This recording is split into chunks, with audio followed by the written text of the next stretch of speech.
What is up, Young Nation? Welcome back, and what is up, newcomers? My name is Brady Young. Welcome to everything that is me on my channel. So today, I've put this off for so long, and I don't know why. I don't know why I have. Maybe just because I was trying to figure out how to talk about it properly. And this is, as you can tell by the title, I don't even know why I'm trying to segue into this, but it's pretty much a review of this awesome and amazing book. I guess I was just trying to find the words to talk about it. This awesome and amazing book. I both have pros and cons of it though. So it's not just because, she is one of my favorite authors. I'm not biased, but this is Lady Midnight, the first book in her new series, The Dark Artifices.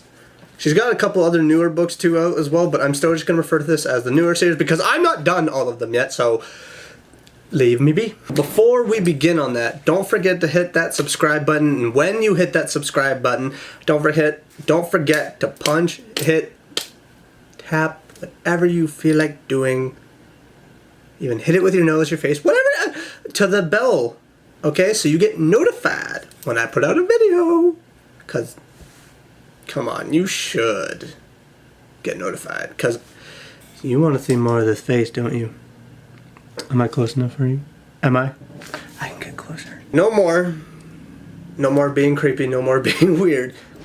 I'm just going to go right into talking about what I think about Lady Midnight. And as you will notice, it's a very thick book. I know some people, when it comes to books, a lot of them will judge on how thick they are.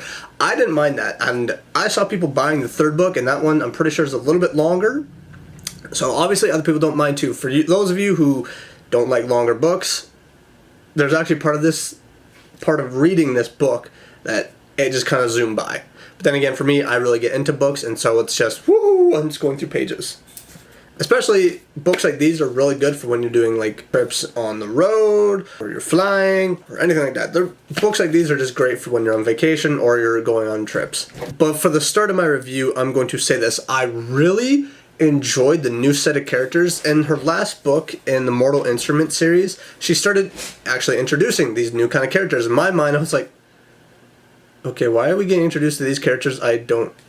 You just introduce them now. If they get killed off, I don't care.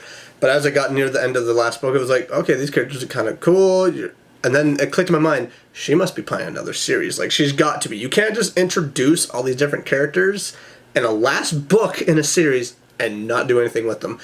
And that got confirmed when I read Tales from the Shadowhunter Academy.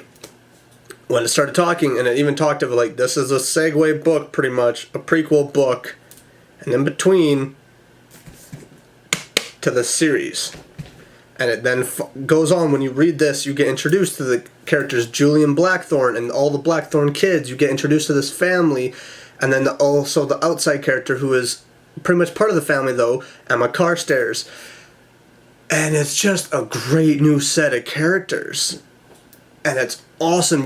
Right off the bat, you kind of get really attracted to them, and you're just seeing all these different characters. And then this outside character too, who's just there, her name is Christina. And everything about these characters, it just drew me in. I was like, I want to know more about these characters. I know I started reading about them, but here's the thing, this book is set in 5 years in the future, so when you first meet them all, they're all very much younger in the past series than the Mortal Instrument series.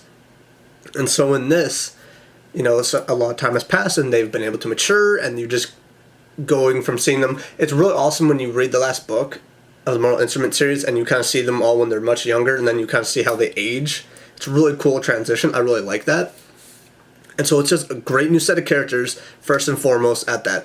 Honestly, what draws me in for books is if you have a great set of characters, if you have characters that pull me into a story, I'm there. If you have a really great story but poor characters, I'll still read the book, but it's I can't connect with the characters. I like connecting with the characters just as much as I like connecting with the story. And honestly, the story, really good, but this book could actually stand on its own, which is really cool. For when you read Cassandra Clare's books, a lot of them, I probably have to reread them, but for me, from what I can remember and what I can recollect is they don't all feel like they could stand on their own. Like, there is this continuation factor at the end of each book. This one, with how it ended, it feels like it could just stand on its own. Like, it didn't need the two sequels, sorry.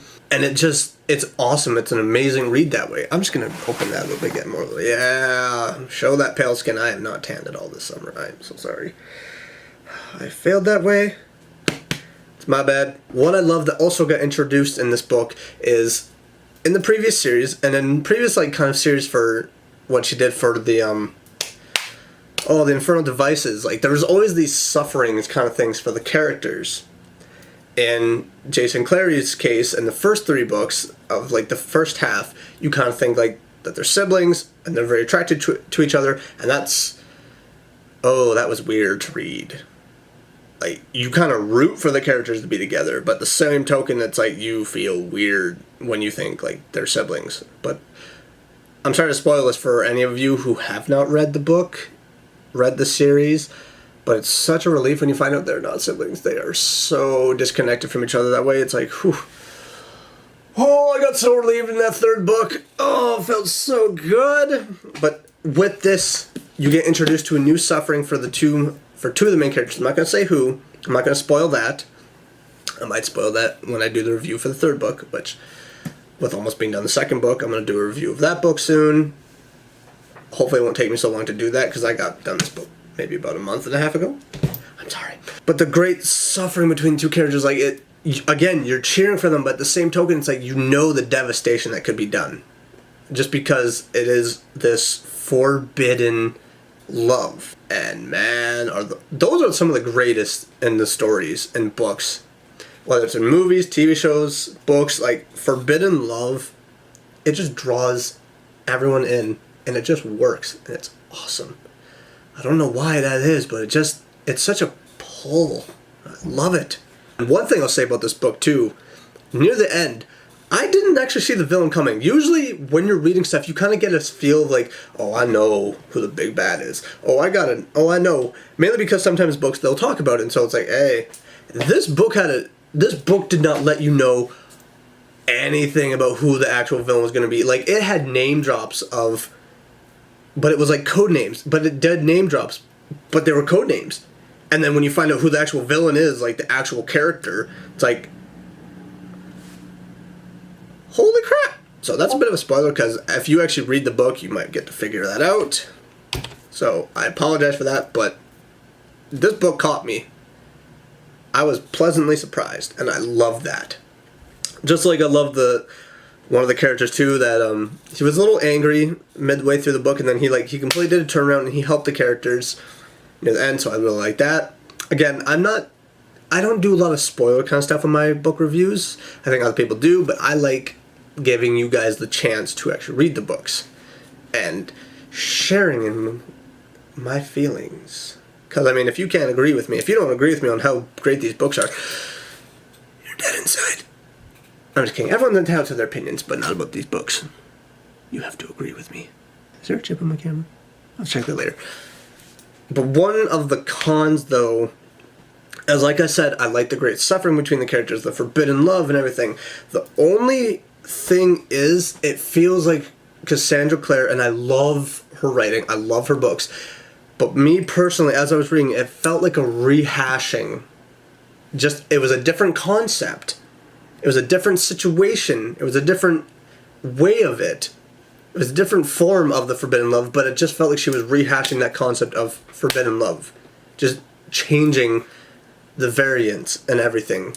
But it still, again, it felt like a rehashing. And it felt like a rehashing of certain other tropes in her characters. And near the end of it, though, I didn't see certain things coming. So, I was very forgiving that way of the characters and their likenesses, their portrayals and everything. I was very forgiving of that. Again, I'm